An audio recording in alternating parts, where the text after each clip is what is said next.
পুরো বাঙালি জাতির মধ্যে আমিও একজন, যারও এই আক্ষেপটা হয় যে ডক্টর মোহাম্মদ ইউনূস তিনি আসলে বাংলাদেশে মিট দ্য প্রেস অথবা সরাসরি, যেমন আমরা আগে দেখেছি বিএনপির সময় বা শেখ হাসিনার সময় তিনি তো ঘন ঘনই করতেন যে সাংবাদিকদেরকে ডাকতেন, সেইখানে তাদের বিভিন্ন প্রশ্ন থাকতো, জবাব থাকতো, উত্তর থাকতো। তো এই জিনিসগুলোর মাধ্যমে জাতি অনেক প্রশ্নের উত্তরও পাইতো। আবার ভেজাল লাগে আওয়ামী লীগের কিন্তু পতনও হয়ে গেছে এরকম একটা প্রেস কনফারেন্স থেকে। তো যাই হোক, এই মুহূর্তে যখন তিনি যুক্তরাজ্য সফর করছেন, সেখানেও প্রথম দিন আপনারা গতকালকে জানেন যে যুক্তরাজ্যের নীতি গবেষণা প্রতিষ্ঠান Chatham house royal institute of international affairs তারা একটা কি বলা যে সংলাপের আয়োজন করেছেন, যেখানে তিনি সাংবাদিকদের বিভিন্ন প্রশ্নের উত্তর দিয়েছেন। আর সেখান থেকে বেশ কিছু বক্তব্য আসছে যেগুলো নিয়ে আবারও পুরো বাংলাদেশ আলোড়িত হচ্ছে, যেমনটা জাপানের বক্তব্যের পরে আসছিল। আওয়ামী লীগের নিষিদ্ধ ইস্যুতে তাকে প্রশ্ন করা হয়েছিল, তিনি কিন্তু স্পষ্ট বলছেন যে আমরা আওয়ামী লীগকে নিষিদ্ধ করি নাই, আওয়ামী লীগকে আমরা ব্যান্ড করি নাই, একটা নির্দিষ্ট সময়ের জন্য তাদের কার্যক্রমকে স্থগিত করা হয়েছে।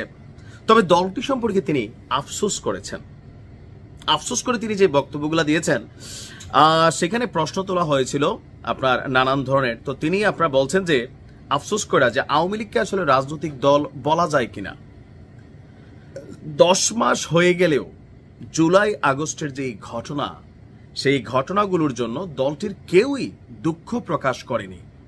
উল্টো ভারতে বসে সাবেক প্রধানমন্ত্রী শেখ হাসিনা তিনি উস্কানি দিচ্ছেন। তিনি জানান যে আগামী জুলাইয়ে বাংলাদেশের সব রাজনৈতিক দলের উপস্থিতিতে জুলাই ঘোষণাপত্র ঘোষণা করা হবে এবং এর ভিত্তিতে আগামী নির্বাচনও হবে। আর এখানে তিনি বলছেন যে মানে একটা প্রশ্ন ছিল যে সমালোচকরা বলতে পারে যে কোনো দল ঘোষণাপত্রের সাথে একমত নাও হতে পারে, যেমন আওয়ামী লীগ। সুতরাং আপনি সত্যিকারভাবে জনগণ তাদের সিদ্ধান্ত জানানোর কোনো সুযোগ দিচ্ছেন কিনা? এটা তো গণতান্ত্রিক প্রক্রিয়া নয়, এটা ঐকমত্য নয়, এটা আজকের বাংলাদেশে একটা কর্তৃত্ববাদী পদক্ষেপ। মানে বিদেশি সাংবাদিকের প্রশ্ন ছিল। তো ওনার বক্তব্য হচ্ছে সেই বিতর্কও আছে। বিতর্ক হলো আওয়ামী লীগ কি একটি রাজনৈতিক দল? তারা কি এভাবে তরুণদের রাস্তায় খুন করতে পারে, এভাবে গুম করতে পারে, এভাবে টাকা চুরি করতে পারে? এখনই কি তাদের রাজনৈতিক দল বলবেন আপনি? এটা কোনো জাজমেন্ট নয়, এটা বিতর্ক। গত 5ই আগস্ট সাবেক প্রধানমন্ত্রী দেশ ছেড়ে পালালো। জনগণ উৎসব করলো যে তারা এখন মুক্ত।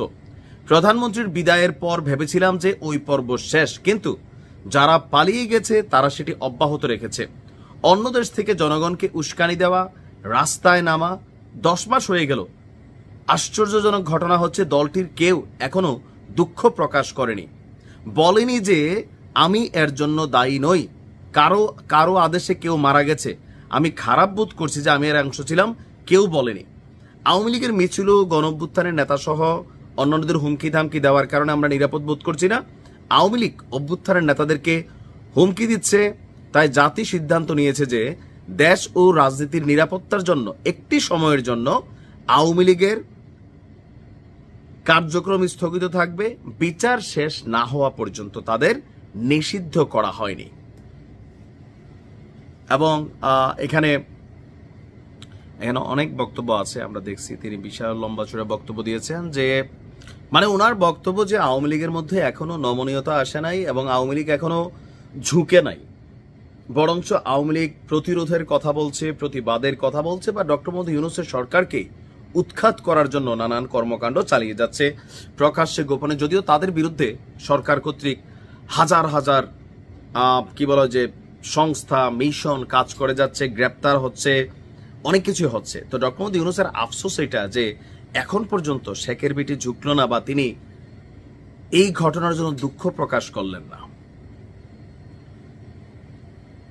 বাট আওয়ামী লীগ কেন করে না? আওয়ামী লীগের বক্তব্য আমরা যখনই শুনি, তাদের বক্তব্য এটা তো ছিলই পুরা কি বলে যে মাস্টার প্ল্যান ছিল সরকার পতনের। কোটা আন্দোলন তো শুধুমাত্র দৃশ্যমান ছিল, পেছনে পেছনে এটা সরকার পতনের আন্দোলন ছিল, কোটা আন্দোলন ছিল না।